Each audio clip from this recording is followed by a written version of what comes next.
আজ যাচ্ছিলাম মাম্মামকে নিয়ে একটু আমাদের হসপিটালে। মাম্মামের খুব জ্বর আসছিল 2 দিন ধরে, তো ওষুধ খেয়েছে কিন্তু তাও 3 দিন হয়ে গেছে, তাই ডাক্তার দেখিয়ে নিয়ে আসলাম একবার। তো দেখো বাড়িতে চলে এসেছি তারপরে, আর তোমাদের সাথে কথা হয়নি।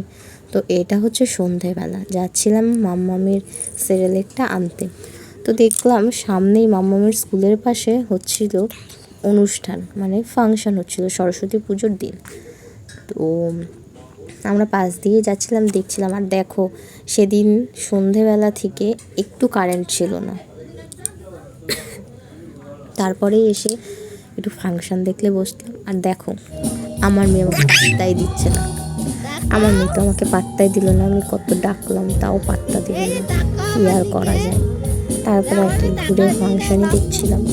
তারপর আমার বরমশাই এসেছিলো, মেয়েকে নিয়ে একটু ঘোরাঘুরি করলো। আর দেখো ওই নাচটা হচ্ছিলো, আমরা দেখছিলাম। একটা বাচ্চা মেয়ে খুব সুন্দর নাচ করলো।